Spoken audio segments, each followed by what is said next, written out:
بسم الله الرحمن الرحيم الحمد لله رب العالمين الحمد لله الذي هدانا لهذا وما كنا لنهتدي لولا أن هدانا الله أشهد أن لا إله إلا الله وحده لا شريك له وأشهد أن محمدا عبده ورسوله اللهم صل على محمد وعلى آل محمد كما صليت على إبراهيم وعلى آل إبراهيم إنك حميد مجيد اللهم بارك على محمد وعلى آل محمد كما باركت على إبراهيم وعلى آل إبراهيم في العالمين إنك حميد مجيد ورضى اللهم عن الخلفاء الراشدين والصحابة أجمعين ومن تبعهم بإحسان إلى يوم الدين أما بعد السلام عليكم ورحمة الله وبركاته.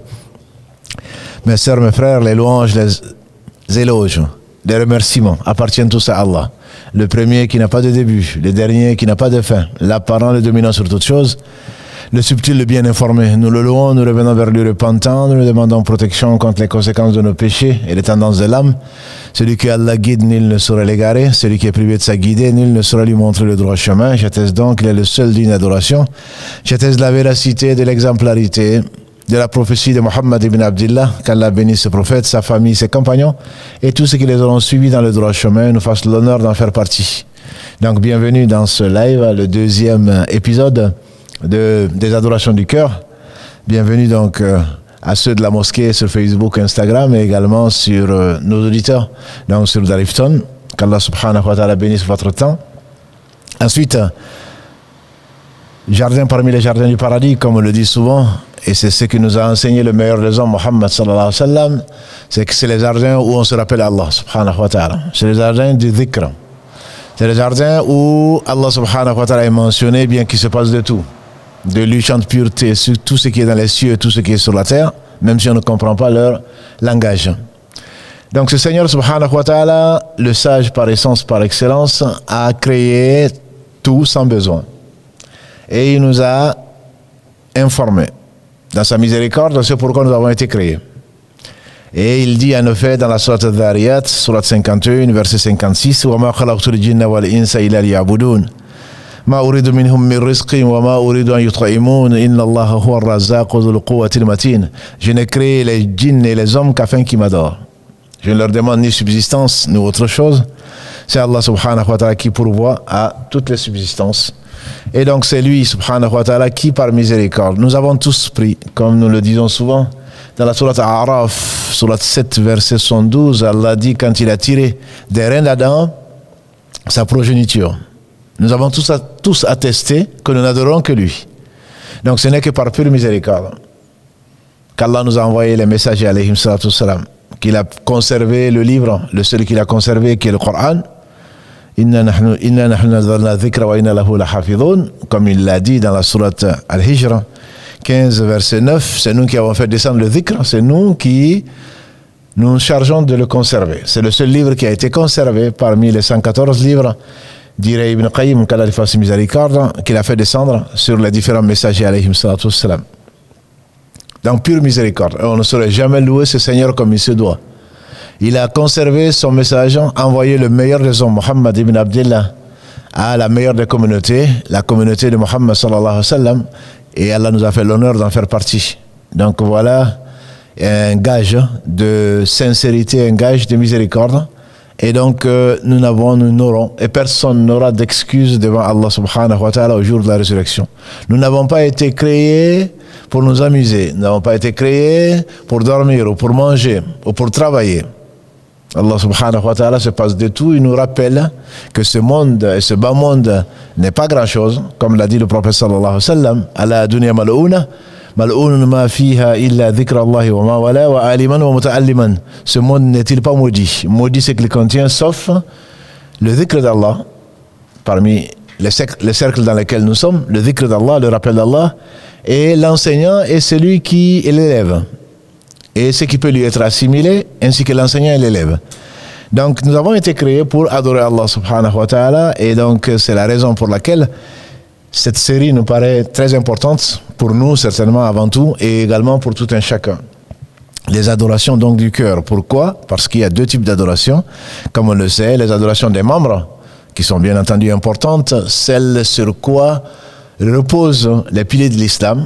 L'islam est basé sur 5 piliers, comme on le sait tous, ou en tout cas on devrait le savoir. c'est que c'est attesté donc par la langue que Allah seul mérite l'adoration et que Muhammad sallallahu alayhi wa sallam est son messager, c'est le fait de faire autant que faire se peut parfaitement la prière, de s'acquitter de la zakat, l'impôt purificateur, de jeûner le mois de Ramadan et de visiter la maison d'Allah subhanahu, la première mosquée sur la terre pour celui qui en a les moyens, man istata ilayhi sabila. Donc ça fait partie des piliers, partie des adorations des membres. Mais il y a certainement une autre forme d'adoration qui est certainement plus éminente, comme nous l'avons vu la semaine dernière, certainement plus importante, parce qu'en réalité, le prophète alayhi salatu wasalam nous a dit les actes ne valent que par l'intention qui les anime, et à chacun selon son intention. Ça veut dire quoi? Ça veut dire qu'il n'y a pas d'acte que je fais gratuitement, à moins que je sois un écervelé ou que je sois un possédé. Tout acte, quel qu'il soit, a une intention derrière. Et l'intention, son siège, c'est où? C'est le cœur. Donc les actes du cœur, les adorations du cœur sont bien plus importantes, bien plus éminentes. Et on a fini la semaine dernière dessus, et bien plus pénibles. Bien plus pénibles, comme on le fait dire à un épigone, un tabeï, à qui donc son frère dans la religion lui a écrit pour demander comment il allait. Nous on va dire ça va, alhamdulillah. Lui, c'est pas ce qu'il dit. Il dit, n'est-ce pas que tu m'as écrit pour me demander mon état? Or, j'ai essayé d'aimer pour mon frère ce que j'aime pour moi-même, et détester pour mon frère ce que je déteste pour moi-même, et essayer de dire du bien des gens. Et je n'y suis pas arrivé. Ça m'a été plus difficile de vivre comme ça, plutôt que de jeûner les jours où il fait très chaud.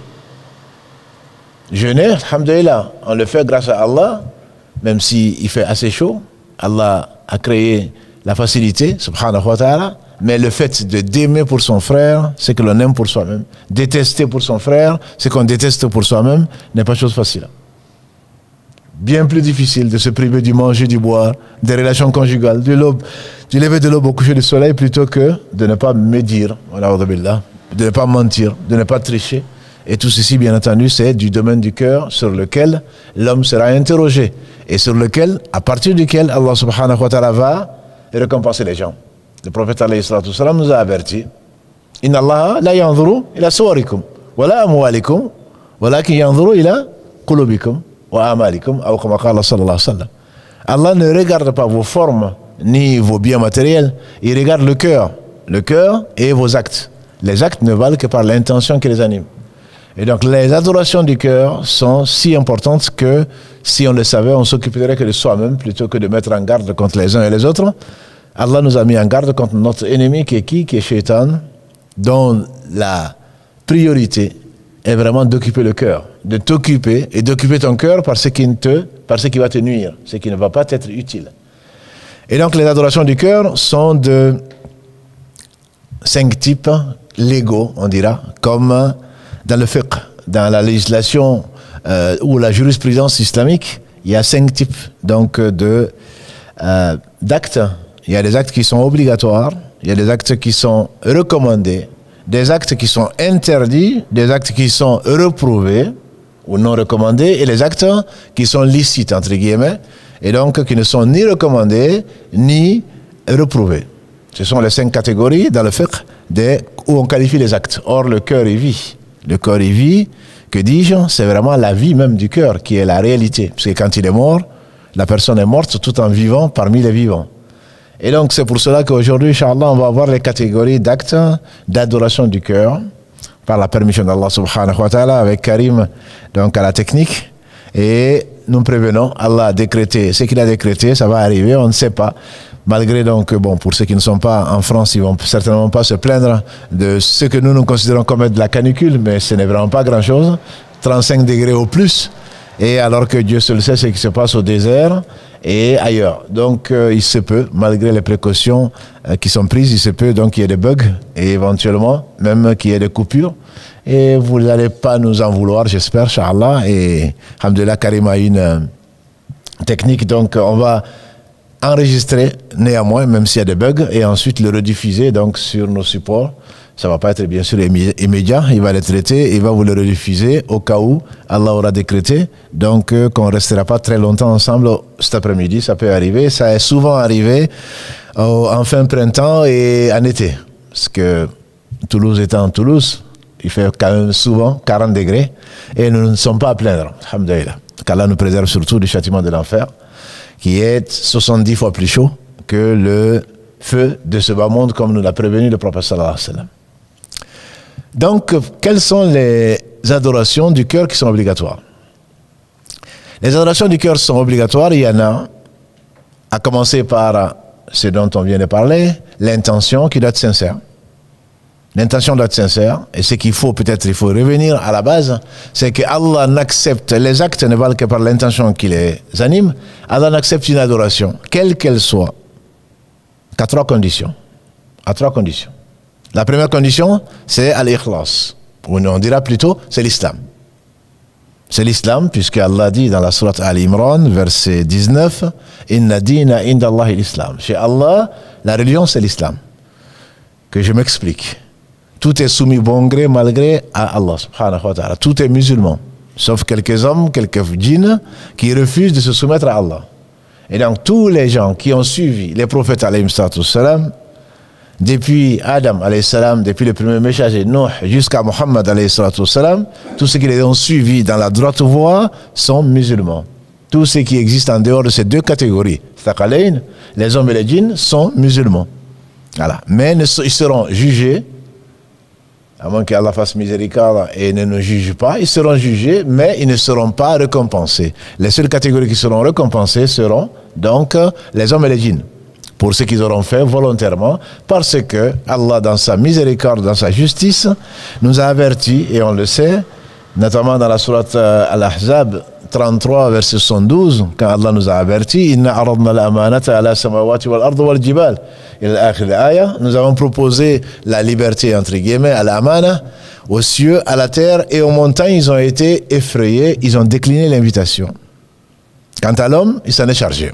Innahu kana zaluman jahula. L'homme a été vraiment, dans son ensemble, zaluman, un très grand injuste, jahula, un très grand ignorant.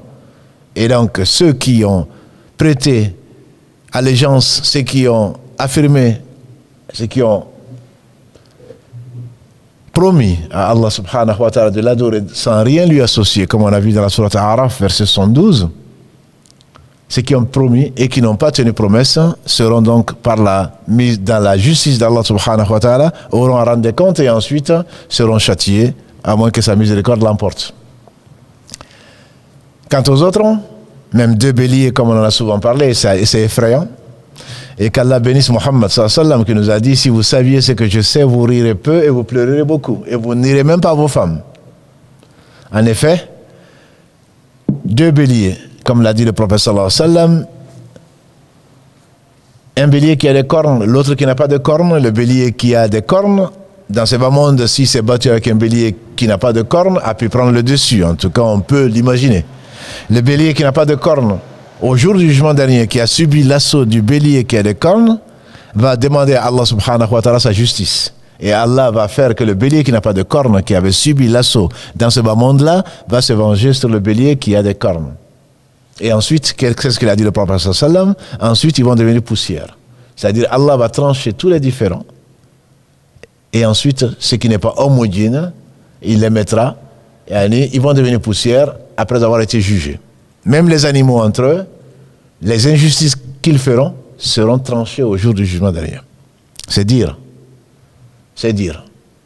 que c'est connaître Allah, certainement, c'est l'aimer, c'est également se mettre à l'abri de sa colère, subhanahu wa ta'ala, que personne ne saurait supporter.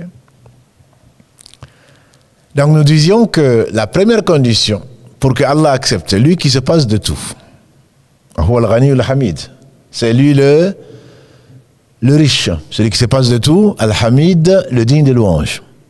Allah subhanahu wa ta'ala, donc, il dit Inna dina inna Allahi l'islam. Pour Allah, la religion, c'est l'islam.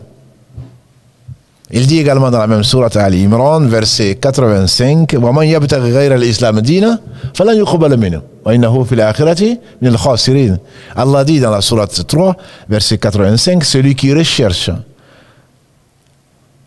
à se rapprocher d'Allah par autre que l'islam, Allah ne l'accepte pas de lui. Et dans l'au-delà, il fera partie des perdants. Donc si tu veux te rapprocher d'Allah, tu n'as pas deux façons de faire. Il n'y a pas trois façons de faire. Soit tu te fais une religion. Or, pour la religion pour Allah, c'est l'islam. Soit alors, tu suis ce qui a été révélé aux différents prophètes, alayhim salatu wassalam. Ça, c'est donc la première condition. La deuxième condition, Allah qui se passe de tout, n'accepte, il est Al-Ghani, nous avons dit, celui qui se passe de tout. Le riche. Il est le plus riche. Que dis-je? Il est le seul riche. Ya ayyuhan nasu antumul fuqara ila Allah wallahu huwal al-ghani al-hamid. Oh, vous les gens, vous êtes tous pauvres. Vous êtes tous des indigents. Et c'est Allah qui est al-ghani, celui qui se passe de tout. Donc al-hamid, le digne de louange. Surat Fatir, verset 15. Et donc ce Seigneur n'accepte pas que l'on lui associe qui que ce soit ni quoi que ce soit. Celui qui associe quoi que ce soit à Allah, Allah rejette son association et laisse ce pourquoi il a prétendu adorer Allah et le laisse à celui qu'on lui associe, lui qui se passe d'associer. Par conséquent, il y a l'islam, il y a al-ikhlas. Et comme il a envoyé tous les prophètes alayhim salatu wassalam pour montrer ce que lui il aime, parce qu'il les a choisis, il les a bénis alayhim salatu wassalam ajma'in, Allah n'accepte pas une adoration qui passe par autre que ce qu'il a enseigné aux hommes, meilleurs hommes sur la terre, que la terre a porté plus tôt, puisqu'il n'y en a plus. Le sceau de la prophétie, c'est Mohammed sallallahu alayhi wa sallam. Le premier, on a dit, c'est Adam. Le premier messager, c'est Nuh alayhi salatu wassalam, qu'Allah les bénisse tous.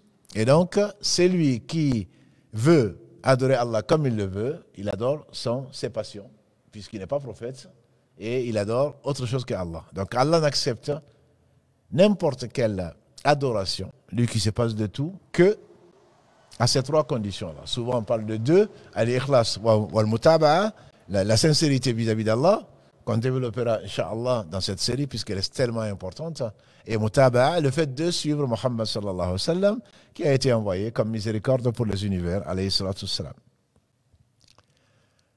Qu'est-ce que c'est que l'adoration, d'abord?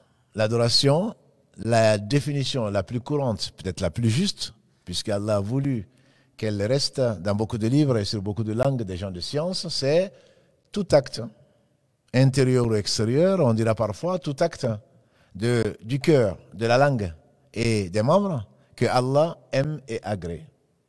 Donc c'est tout acte que Allah aime et agrée parmi les actes intérieurs ou extérieurs ou parmi les actes du cœur, de la langue et donc des membres.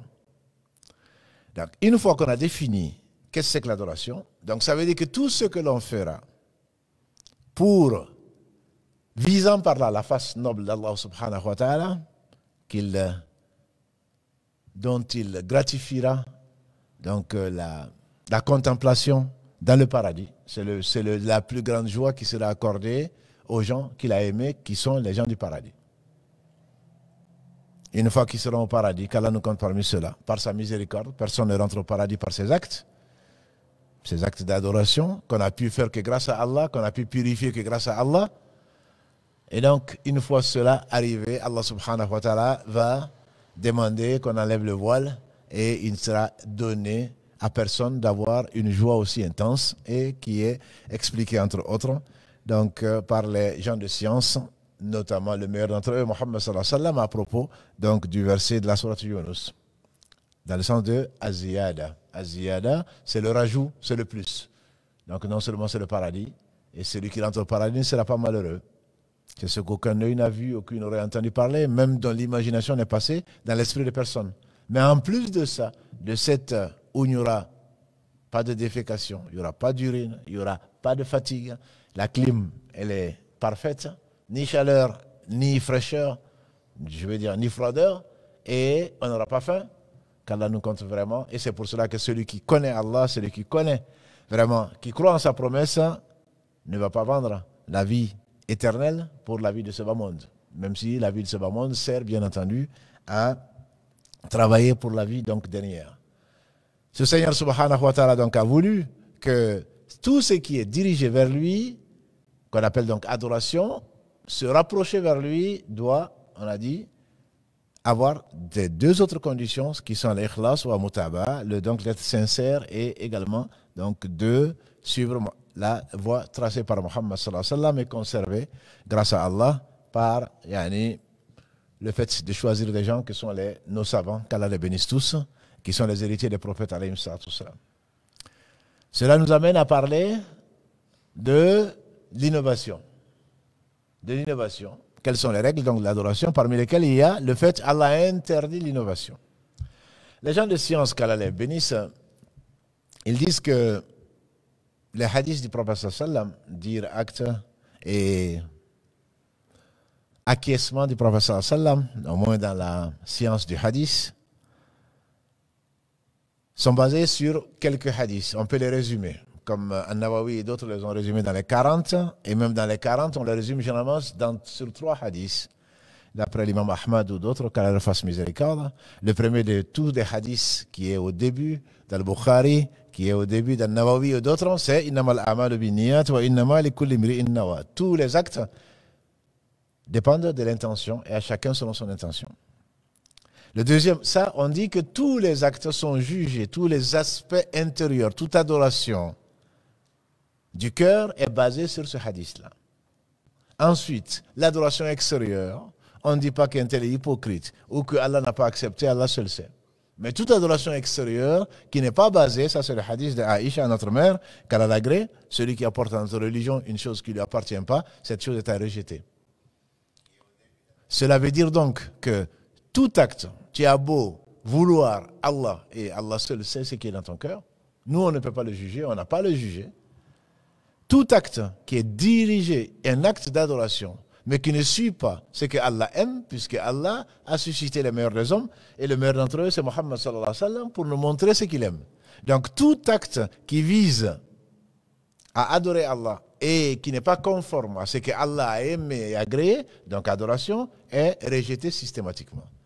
On ne peut pas aller faire le pèlerinage à Nioro, ou à Tombouctou, ou à Pékin, parce que moi je vais me rapprocher d'Allah. Pourquoi? Parce que non, certainement Allah doit aimer ça, ou alors j'ai eu un rêve, que dis-je, plutôt un cauchemar, où Satan s'est présenté en disant, si tu vas faire un tour à Moscou, Allah va te donner un enfant ou je ne sais quoi d'autre. Non.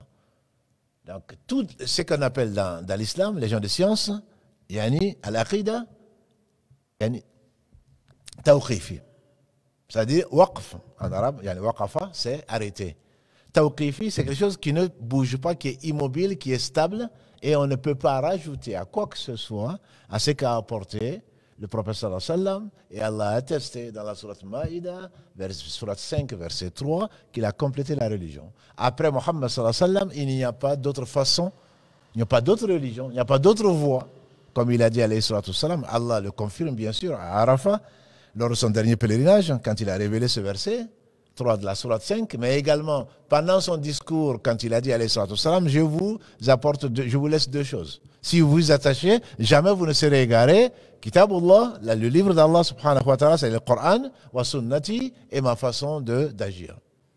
Et dans toutes les adorations des membres en particulier, comme la salat, sallu kama ra'aytumuni usalli, priez comme vous m'avez vu prier. Celui qui prie autrement, Allah ne l'accepte pas. Ce n'est même pas la peine de demander est-ce que la prière qui n'est pas valable n'est pas acceptée. Elle n'est acceptée que quand elle est valable. Et elle est valable, Allah n'accepte que les pieux. Et les pieux, c'est ceux qui suivent ce que Allah subhanahu wa ta'ala a révélé. Il n'y a pas d'autre critère. Allah sait que je l'aime. Allah sait surtout que tu es menteur. Parce que si tu l'aimes, tu vas suivre. Pourquoi? Il dit dans la sourate Ali Imran, verset 31, un verset sur lequel nous sommes souvent revenus, Qul ya Muhammad, in kuntum tuhibbuna Allah, fattabi'uni. Dis-leur ya Muhammad, si vous prétendez aimer Allah, suivez-moi. Celui qui prétend aimer Allah, Ibn Qayyim, il dit, il y a beaucoup de prétendants à l'amour d'Allah. Tout le monde dit aimer Allah, tout le monde. Je parle des gens qui ont un cœur, je ne parle pas de ceux qui se prennent pour ceux qui ne sont pas. Des orgueilleux qui refusent de reconnaître Allah, subhanahu wa ta'ala, et sa divinité, et sa seigneurie, et ses noms magnifiques. Yani c'est beau, yani ses noms, les plus beaux noms. Al-Asma al-Husna, je ne parle pas de ceux qui refusent cela par orgueil et certainement ils verront très bientôt, à moins qu'Allah leur fasse miséricorde, qu'ils reviennent vers Allah repentant. Dis-leur, ya Muhammad sallallahu alayhi wa sallam, puisque tout le monde prétend aimer Allah, voilà la suite. Si vous vraiment vous aimez Allah, si vous prétendez plutôt aimer Allah, fattabi'uni, suivez-moi et Allah vous aimera, Allah vous pardonnera vos péchés. Donc à partir de ce moment-là, il disait, c'est comme un entonnoir, c'est plutôt moi qui le dis, c'est comme un entonnoir. Tous ceux qui prétendaient aimer Allah et qui n'ont pas suivi Muhammad sallallahu alayhi wa sallam, ils ont giclé. Ils ne passent pas par ce filtre-là. Le filtre, si vous prétendez aimer Allah, suivez Muhammad sallallahu alayhi wa sallam. Il n'y a pas le choix. Donc à partir de ce moment-là, tout acte qui vise, parce qu'il y a quelques personnes à l'esprit étroit et qui s'adressent à des gens qui n'ont pas de cerveau, qui leur disent non, mais vous parlez de bid'a, vous parlez d'innovation, et la montre alors, je dirais même le micro, et Internet, ce sont des innovations alors, il ne faut pas les suivre, non. C'est tout acte par Internet, nous ne cherchons pas à celui qui l'a inventé, ce que Allah a créé, subhanahu wa ta'ala, puisque c'est lui qui a tout créé, celui qui a fait Internet ou la montre ou je ne sais quoi d'autre, il ne l'a pas fait visant Allah. S'il l'a fait visant Allah, Allah c'est lui qui le sait. A priori, en tout cas, il n'a pas publié qu'il visait Allah. Donc cet acte-là est une bid'a, c'est une innovation dans le sens de linguistique du terme. C'est pas une innovation dans le sens, et quand le prophète sallallahu alayhi wa sallam, chaque innovation est chaque égarement conduit à l'enfer. Bien entendu, il n'a pas dit que Internet ou la chemise ou le pantalon ou la abaya ou je ne sais quoi d'autre va conduire à l'enfer. Non, c'est pas du tout ça. Quand on parle de bid'a, on parle de chose qui est destinée à l'agrément d'Allah et subhanahu wa ta'ala à son amour. Donc tout le reste, les innovations technologiques, au contraire, les musulmans ont été les pionniers dans ce domaine pour faciliter la vie aux gens. S'ils l'ont visé, c'est qu'ils l'ont fait. S'ils ont visé l'amour d'Allah, ils seront récompensés puisque tout devient adoration. On a dit, l'adoration c'est le terme général qui englobe tout ce que Allah aime et agrée parmi les actes du cœur, des membres et donc de la langue en faisant partie. Donc quand les gens n'ont pas compris, ah oui c'est vrai, ces musulmans-là, ils voient des innovations partout. Non, l'innovation, comme dit mieux que moi, en fait, dire à l'imam Malik, qu'Allah lui fasse miséricorde, c'est lui qui veut se rapprocher d'Allah par autre que ce qui a été donné à Muhammad sallallahu alayhi wa sallam, il est confondu par deux choses. Soit il pense que Muhammad sallallahu alayhi wa sallam a caché quelque chose et que lui il va montrer aux gens, auquel cas il sort de l'islam, il devient un nouveau prophète. Soit alors il dit que Muhammad sallallahu alayhi wa sallam n'est pas le dernier, et que lui est venu après lui, et que lui va compléter ce que Muhammad sallallahu alayhi wa sallam n'a pas apporté. Donc, on appelle l'innovation bid'a dans le sens, pas linguistique, dans le sens shara'i, dans le sens religieux, ce qui est fait pour se rapprocher d'Allah. C'est pour cela qu'il n'y a pas de bonne bid'a dans ce sens-là. Et quand on prend ce qu'on rapporte ou ce que l'on attribue à Omar ibn Khattab quand on parle de Tarawih, les savants sont unanimes pour dire qu'il s'agit, si c'est vrai, parce qu'il y a une discussion entre les savants dessus, s'il a vraiment dit quelle bonne bid'a, ça ne peut être compris que dans le sens linguistique du terme. Et le prophète sallam, bien entendu, était le premier à avoir prié avec les gens pendant le mois de Ramadan. On l'a déjà traité. Et je vous renvoie donc aux différentes vidéos qui ont été produites, et notamment la légitimité du Tarawih. Puisque lui-même, alayhi salatu wassalam, est sorti un jour meilleur qu'aujourd'hui, plutôt un soir meilleur qu'aujourd'hui. Et ensuite, les gens qui sont les chanceux, entre guillemets, l'ont vu prier, ils sont venus prier derrière lui. Et ensuite, le lendemain, ils étaient encore plus nombreux, bien sûr de bouche à oreille. Ils ont entendu que le prophète était sorti dans la mosquée. Et la troisième nuit, la mosquée était presque pleine. Ils ont prié derrière lui. Et ensuite, il n'est pas sorti, craignant, alayhi salatu wassalam, miséricorde pour les univers, craignant que, avant la fin de la révélation, avant sa mort, Allah subhanahu wa ta'ala ne rende obligatoire donc cette pratique. Walillahi alhamd. Après, Omar, l'inspiré de cette communauté, s'il y en avait un, Allah lui a permis de réunir les gens. Il n'a pas inventé quelque chose. À supposer même qu'il a inventé. Ce hadith de Irban que l'on connaît. Alaykum bi sunnati, je vous ordonne de suivre ma sunna, ma façon de faire, wa sunnati khulafa rashidin al-mahdiyyin. Et la façon de faire des califes bien guidés. Les califes bien guidés, à l'unanimité des sunnites, c'est Abu Bakr, Omar, Othman et Ali, qu'Allah les agrée tous, ainsi que les compagnons du prophète sallallahu. À supposer même que ce soit Omar bin Khattab qui l'ait fait, de toute façon, s'il l'a fait, Allah l'a inspiré. Le prophète sallallahu, qu'est-ce qu'il a dit? Après les prophètes, il y a d'habitude, il y a des inspirés. Dans ma communauté, s'il y avait un inspiré, ça aurait été Omar bin Khattab. Et Allah seul sait combien il a aimé. Il est au paradis, ce qui n'est pas ton cas. Il est au paradis, qu'Allah subhanahu wa ta'ala agrée, et le récompense pour ce qu'il a fait pour lui-même en travaillant, en se mettant au service de la communauté de Muhammad sallallahu alayhi wa sallam. Donc, l'adoration est opposée à la bid'a et l'adoration est tawqifi. On a dit, ce que le prophète sallallahu alayhi wa sallam a défini, c'est ce que Allah a aimé et Allah l'a confirmé. Dans la sourate, entre autres, Hashr, verset 7, Allah dit وَمَا آتَاكُمُ الرَّسُولُ فَخُذُوهُ وَمَا نَهَاكُمْ عَنْهُ فَانْتَهُوا وَاتَّقُوا اللَّهَ. C'est que le messager vous apporte, sourate 59, verset 7. C'est que le messager vous apporte, prenez-le. Ce qui vous interdit, abstenez-vous-en. Et la suite, c'est quoi? وَاتَّقُوا اللَّهَ, et craignez Allah. Donc, il y a beaucoup de, alhamdulillah, beaucoup de garde-fous pour ceux qui en ont besoin. Et nous avons tous besoin. Les coranistes ou le reste, non, nous, le Coran, on le prend. Et quant au hadith, c'est parole d'homme. Bukhari, Muslim, ils sont venus compliquer les choses. Oui, ils sont venus compliquer pour des idiots ou pour des prétentieux. Allah subhanahu wa ta'ala ignorerait-il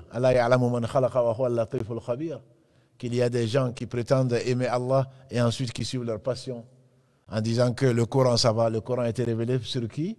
Sur Muhammad sallallahu alayhi wa sallam. Si tu considères la parole de Muhammad sallallahu alayhi wa sallam comme une parole d'homme, alors pourquoi le Coran n'a pas été révélé sur toi? Donc la sunna fait partie de la révélation. Il ne parlait pas de lui-même alayhi wa sallam, ce n'est qu'une révélation révélée. Surat An-Najm, verset 3-4, surat donc 53, l'étoile, verset 3-4. Il ne parlait pas de lui-même alayhi wa sallam, ce n'est qu'une révélation. Et donc, quand on finit ça, on va maintenant voir, Inch'Allah, brièvement, les deux catégories d'actes, on dirait, qu'on va appeler adoration, peut-être la troisième, on va appeler adoration. La première, c'est celle qui est obligatoire. Celle qui est obligatoire, on commence souvent par l'ikhlas, par la sincérité, mais avant cela, il faudrait savoir que, comme nous l'avons dit tout à l'heure, la première condition pour que Allah accepte de qui que ce soit, c'est la soumission à Allah, c'est l'islam. Quand nous allons rencontrer, et il n'y a pas de doute qu'on va les rencontrer, Nakir et Munkar, alayhim assalam, les deux anges, dans la tombe, quand ils viendront, alors que nos parents, si on en a, si on n'est pas mort dans les airs ou dans l'eau, quand on sera enterré et que la famille repart, ainsi que les biens, qu'on entend encore les pas des gens nous ayant enterrés, et si Allah subhanahu wa ta'ala devait revenir sur une chose, comme il l'a dit subhanahu wa ta'ala dans le hadith Qudsi, s'il devait revenir sur une chose, il serait revenu sur le fait de reprendre l'âme de son allié qui est le croyant, parce que le croyant n'aime pas mourir, et lui, il n'aime pas, subhanahu wa ta'ala, ce qui pourrait faire du mal aux croyants. Et donc, quand Nakir et Munkir viendra, ils poseront trois questions. Et c'est en fonction de tes actes, tes adorations du cœur, que les choses vont être déterminées. Je voulais au départ parler des 6, mais je pense qu'on les connaît, les 6 articles, mais je vais surtout parler, Inch'Allah, si Allah me le permet, des 3 questions que nous connaissons. Ce ne sont pas des questions secrètes, ce ne sont pas à acheter. Le professeur Sall nous les a indiquées. Les questions sont de 3, à savoir, Ma Rabbuk, qui est ton Seigneur? Ma Dinuk, quelle est ta religion? Et qu'est-ce que tu penses de Muhammad sallallahu alayhi wa sallam?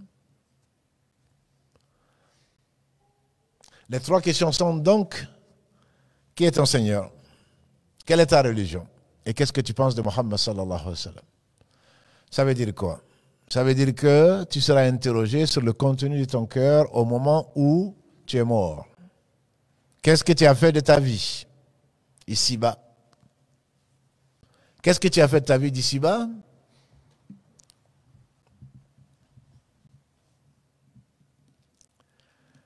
Quel est ton Seigneur?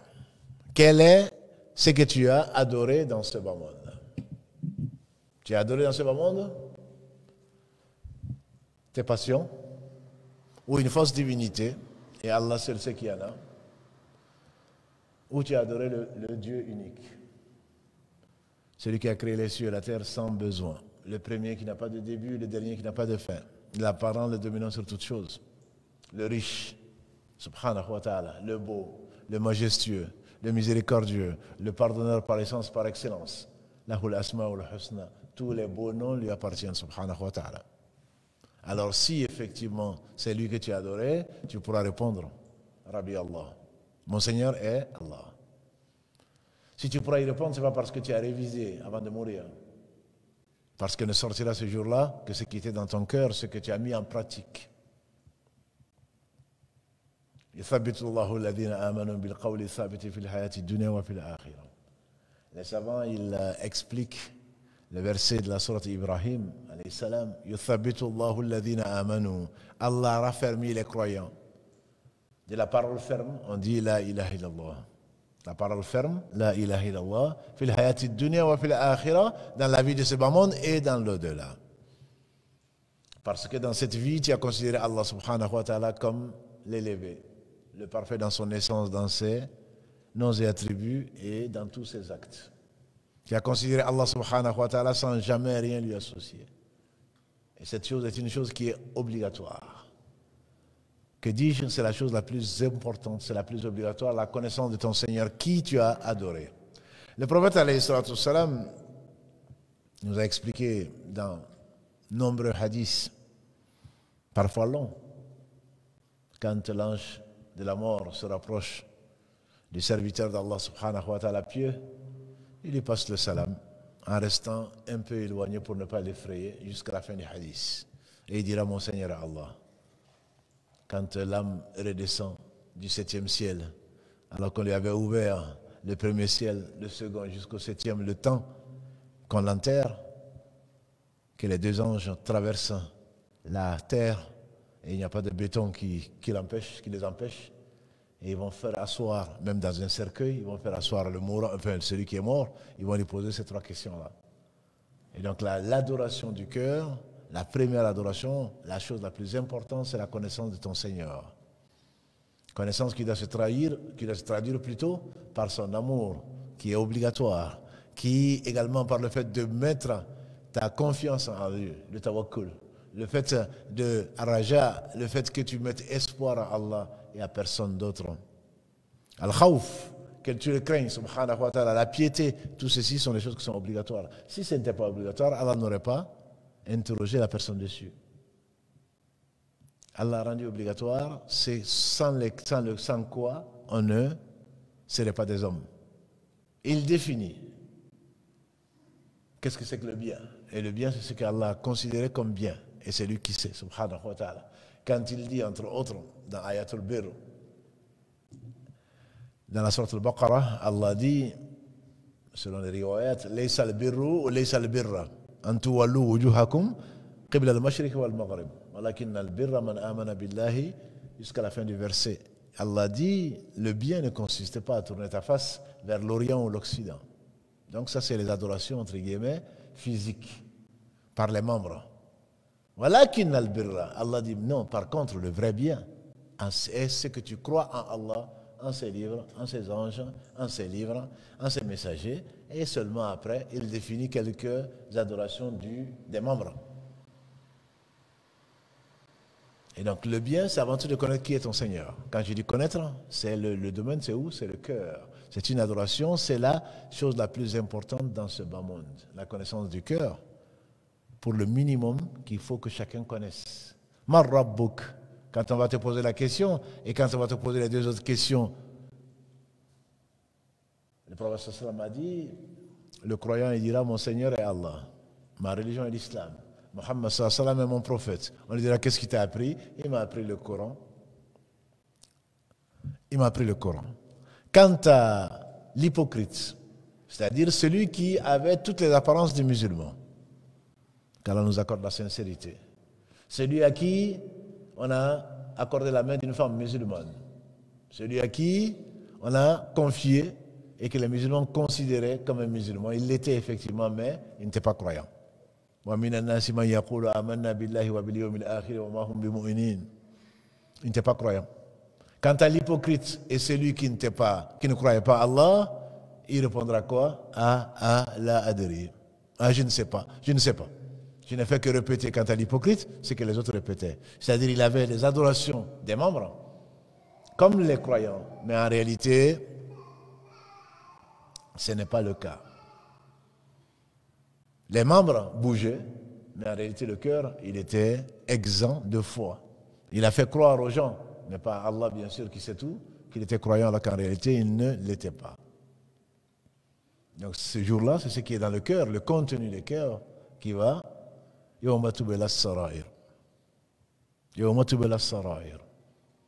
Quand tu penses que tous les secrets seront dévoilés dans la tombe et au jour du jugement dernier, ça fait peur.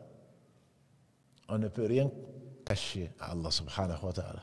Donc, quand on a parlé de birr, qui est la taqwa, sont synonymes, sauf quand ils sont utilisés au même endroit pour dire qu'ils sont différents. Le prophète sallam disait at-taqwa hahuna, n'est-ce pas que la piété elle est là, c'est-à-dire dans la poitrine, en montrant son cœur, alayhi salatu wassalam, à 3 reprises. Donc ça veut dire que la chose la plus importante c'est qui est Allah? Qui est Allah? Allah subhanahu wa ta'ala, c'est lui qui a créé les cieux et la terre en 6 jours, sans besoin. Tu dois savoir qu'il n'y a pas d'autre créateur, qu'il n'y a pas de hasard, que c'est lui qui a tout créé sans besoin, que c'est lui qui pourvoit tout besoin. Les savants, bien que ce soit le tawhid, l'unicité d'Allah subhanahu wa ta'ala, il divise en 3. Le tawhid, rububiyya, l'unicité dans la seigneurie, qui résume en 3 choses. Quand tu veux que Allah soit ton Seigneur, il faut que tu saches que Allah est le seul créateur. Huwa al-khaliq, huwa al-raziq, huwa al-mudabbir. C'est lui le seul créateur. C'est lui qui subsiste, qui subvient à toute subsistance, qui pourvoit toute subsistance, le pourvoyeur. Et rien ne se passe ni sur la terre, ni dans la terre, ni dans les cieux, sans que ce soit Allah subhanahu wa ta'ala qui l'ordonne et qui gouverne. Tout ce qui arrive, il n'y a pas une goutte d'eau, il n'y a pas un son qui rentre dans tes oreilles, et il n'y a pas un air que tu respires, il n'y a rien que tu regardes ou que tu vois que tu ne vois pas sans la permission d'Allah subhanahu wa ta'ala. Donc quand tu penses qu'il y a un autre créateur, quand tu penses au hasard, quand tu penses à autre chose, quand tu penses que s'il n'y avait pas un tel, je serais mort, etc., quand tu penses qu'il y a un autre qui pourvoit autre que Allah subhanahu wa ta'ala, ton tawhid rububiyya est loin d'être celui qui doit être. Mais cela ne suffit pas. Comme les gens de science le disent. Qu'on apprenne notre religion, on comprendra alors pourquoi les hommes avant nous ont été heureux. Les salaf salih, qu'Allah leur fasse miséricorde. Pourquoi ils ont été heureux? Parce qu'ils avaient un Seigneur. Comme ils l'ont dit à ce que Allah a humilié à Uhud. Nous avons un Seigneur, dit le prophète sallam. Dis-leur, ya Omar, et vous n'en avez pas. Parce que quand il y a un Seigneur, tu es rassuré. Quand il y a un Seigneur, tu es forcément heureux. Mais quand tu ne connais pas ton Seigneur, tu cours derrière les fausses divinités. Mais même les polythéistes, on les trouve dans le Coran à différents endroits, y compris dans la sourate Zumar. Allah dit subhanahu wa ta'ala, وَلَا إِنْ سَأَلْتَهُمْ مَنْ خَلَقَ السَّمَاوَاتِ وَالْأَرْضِ لَا يَقُولُونَ اللَّهُ. Si tu leur dis, comme c'est le cas de beaucoup de musulmans aujourd'hui, Allah est notre Seigneur. Ils le disent. Ils le pensent probablement. Mais c'est également le seul digne d'adoration parce que justement, il est celui qui a créé les cieux et la terre. Celui qui a créé toutes choses. Wallahu khalaqakum wa ma ta'malun. C'est Allah qui nous a créé ce que nous faisons. Comment se fait-il alors que tu veuilles passer par le marabout, tu veuilles passer par celui qui est mort, tu veux passer par je ne sais quoi d'autre pour te rapprocher d'Allah subhanahu wa ta'ala? Ils le disent, entre autres, début de la sourate Zumar, ma na'buduhum illa liyuqarribuna ila Allah zulfa. En fait, on ne les adore pas. Bien entendu qu'ils ne les adorent pas. Même les fausses divinités, les idoles qu'ils faisaient au travers de pierres ou au travers d'aliments. Quand ils avaient faim, ils allaient en manger. Ils allaient le subtiliser pour le manger. Ils savaient bien entendu qu'ils ne savaient ni lire, ni entendre, ni parler, ils le savaient. Donc ils n'étaient pas aussi niais au point de penser que c'était des divinités. Mais simplement, ils ont mis des intermédiaires entre Allah subhanahu wa ta'ala et ses serviteurs. C'est ce qu'Allah refuse et c'est de l'adoration. C'est pour cela que quand on appelle, quand on demande, quand on a de l'espoir, on ne peut avoir l'espoir que en Allah subhanahu wa ta'ala. Son espoir doit être reposé sur Allah subhanahu wa ta'ala. Quand on craint, bien entendu, on peut avoir peur, mais on ne doit craindre que Allah. La différence que je fais entre peur et crainte, c'est que la peur, elle est naturelle. Alors que la crainte, la crainte est basée, disent les savants, sur la connaissance. La peur est naturelle. Un grand coup, tout d'un coup, j'ai peur. Moussa a eu peur, alayhi salatu wassalam. Pourtant, c'est l'un des meilleurs hommes que la terre a porté. Mais la crainte est basée sur, la khashia est basée sur la connaissance. Si tu en veux une preuve, prends la sourate 35, Al-Fatir, verset 28, si ma mémoire est bonne, où Allah dit « Innama yakhsha Allah min ibadihi al-ulama ». Ne craignent vraiment en réalité Allah que les savants. Qu'est-ce qu'ils savent? Ils savent qui il est, subhanahu wa ta'ala. C'est basé sur la connaissance. C'est la connaissance qui les amène à craindre Allah, subhanahu wa ta'ala. Alors que la peur, on a peur de ce qu'on ne connaît pas. On a peur de ce qu'on ne connaît pas. On entend un grand bruit, on voit un éléphant en carton, on ne sait pas ce qu'il y a derrière, quelle force il y a derrière. À ce moment-là, on prend peur. Mais en réalité, quand on se rend compte que ce n'est que des semblances, que ce n'est qu'un carton, tout d'un coup on se met à sourire, on devient presque ridicule, parce qu'il ne peut rien pour lui-même, encore moins pour quelqu'un d'autre. C'est pour cela que celui qui adore autre que Allah, qui met son espoir à autre que Allah, certainement sera déçu, et le jour où il y aura beaucoup de déçus. Seuls les croyants ce jour-là seront rassurés. Et donc Allah subhanahu wa ta'ala a rendu cela obligatoire, la croyance qui est domaine du cœur, avant d'accepter toute chose. Cette croyance, donc on croit en Allah subhanahu wa ta'ala, on croit en ses anges, alayhim salam. On n'est pas obligé, bien entendu, de connaître les noms et attributs d'Allah subhanahu wa ta'ala, sauf à savoir qu'il a des noms et attributs qu'il a révélés. Et on ne peut pas non plus, ça reste tawqifi, on ne peut pas non plus en inventer. C'est pas parce qu'on aime Allah qu'on va appeler Allah ceci ou cela.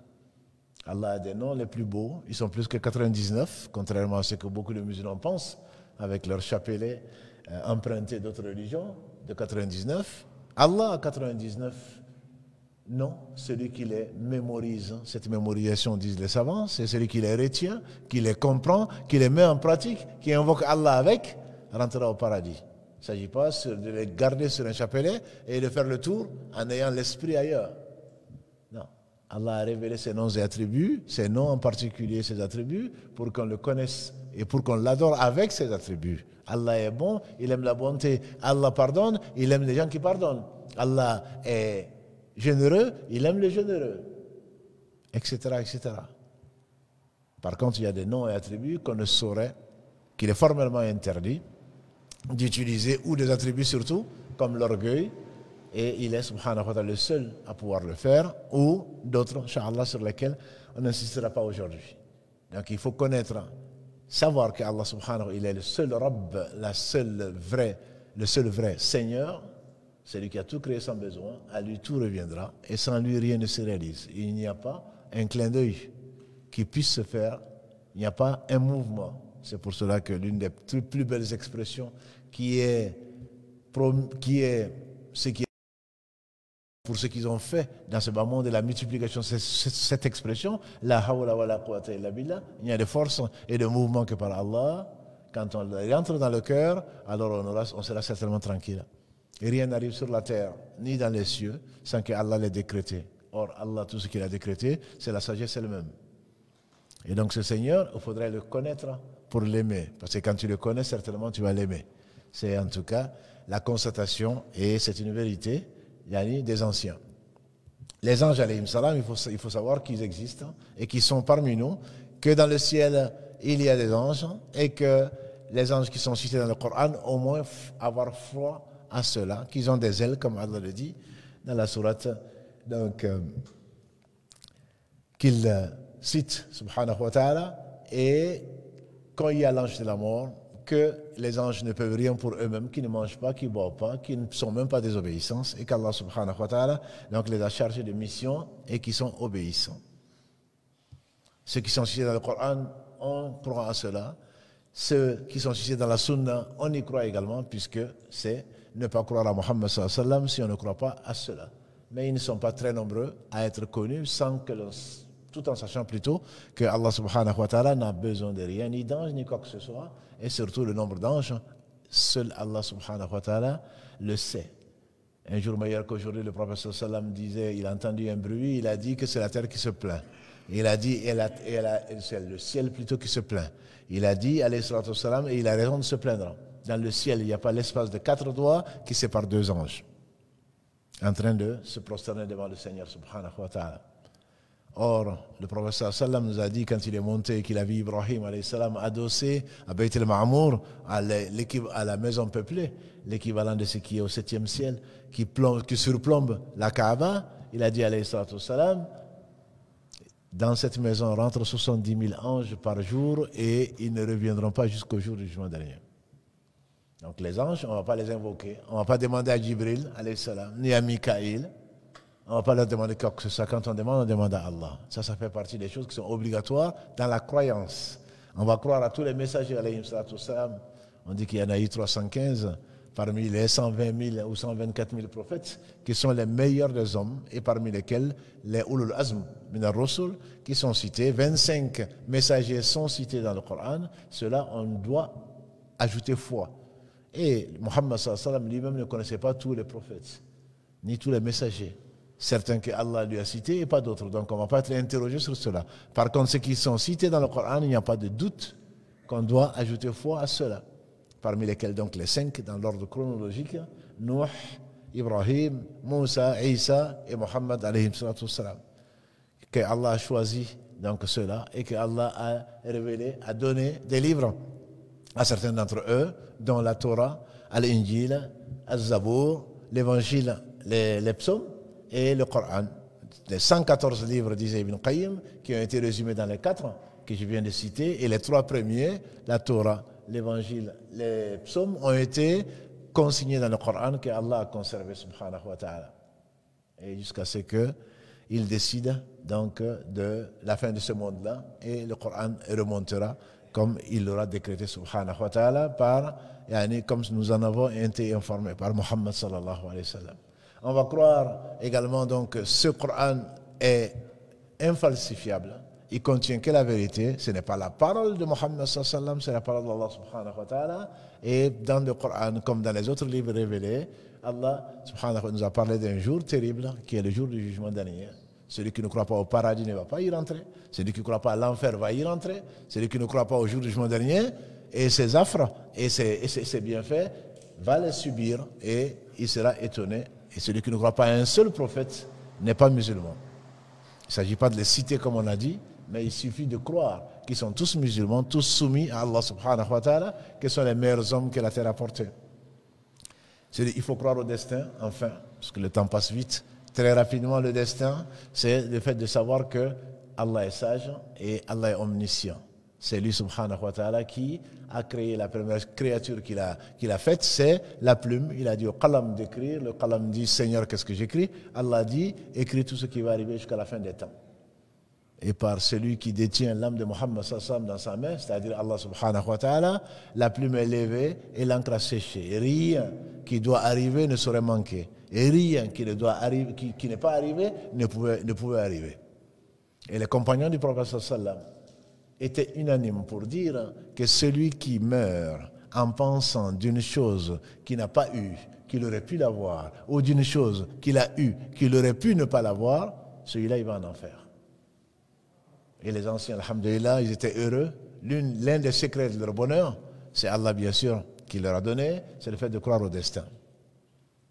Celui qui pense, non seulement tu es malheureux parce que tu n'as pas ce que tu voulais, mais en plus de ça, c'est l'enfer.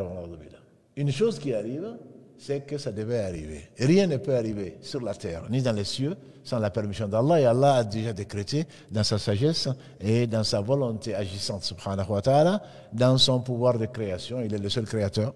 dans son omniscience, c'est lui qui sait absolument tout. Et donc ça, c'est voilà 6 articles qu'il faudrait garder en tête, plutôt dans le cœur, qui sera le mouvement. C'est Jibril alayhi salam qui a apporté ça au prophète sallam de la part d'Allah subhanahu wa ta'ala, dans le hadith que nous connaissons de Omar bin Khattab, le hadith qu'on appelle le hadith de Jibril alayhi salam. Donc ça, c'est la chose la plus importante. Apprenons notre religion. Ça, ce sont les choses qui sont obligatoires. À côté de cela, et très résumé, celui qui, bien entendu, est satisfait d'Allah, ce n'est pas une obligation. Ce n'est pas une obligation du cœur, mais ça ne peut que te rapprocher d'Allah. Les choses recommandées sont les choses qui vont te rapprocher d'Allah, comme il a dit subhanahu wa ta'ala dans le hadith rapporté par Abu Huraira, Yann Kalalagré, consigné dans le Sahih de Muslim, quand le prophète sallam a dit, dans le Sahih al-Bukhari, plutôt, qu'Allah les agrée tous, quand le prophète sallam a dit, Allah dit, dans le hadith, mon serviteur ne se rapproche de moi par rien qui m'est plus agréable que le fait de faire ce que je lui ai rendu obligatoire. Ensuite, il ne cesse pas de se rapprocher de moi par les œuvres surrogatoires qu'il s'impose de nawafil jusqu'à ce que je l'aime, jusqu'à la fin du hadith. Donc, obligatoirement, tu dois purifier ton cœur et le faire que pour Allah seul. Si en plus de cela, tu multiplies les moyens pour te rapprocher d'Allah, tu peux le faire par les œuvres surrogatoires, comme le fait de te cacher, le fait de faire des nawafil, contrairement à nos mauvaises habitudes. L'obligation, c'est ici, celui qui fait sa prière, par exemple, avec un cœur sincère, avec de l'humilité, il est récompensé. Allah l'accepte. S'il le fait en groupe, il est récompensé de 25 à 27 fois. Et si il le fait à la Mecque, c'est 100 000 prières. Il est récompensé comme 100 000 prières. À Médine, 1000 prières. Donc ça, ce sont des choses par lesquelles on se rapproche d'Allah. On se rapproche d'Allah parce qu'on sait et on l'aime et on veut se rapprocher d'Allah. C'est Allah qui rapproche. Et donc c'est aussi vrai pour l'humilité, c'est aussi vrai pour le fait de se mettre toute sa confiance en Allah. Ce sont des points, Inch'Allah, qui sont importants et qu'on verra dans le détail dans les prochains épisodes, Inch'Allah. Qu'Allah subhanahu wa ta'ala nous purifie le cœur, qu'il fasse de ce morceau de chair le meilleur morceau de notre corps et qu'il nous occupe par ce qui nous sera utile, qu'il nous enseigne ce qui nous sera utile. Il est subhanahu wa ta'ala le seul savant et c'est lui béni par lui-même et qui n'a besoin de rien, tout autre que lui a besoin de lui. Qu'Allah bénisse Mohammed, sa famille, ses compagnons, tous ceux qui les auront suivis dans le droit chemin et nous fassent l'honneur de faire partie de cela.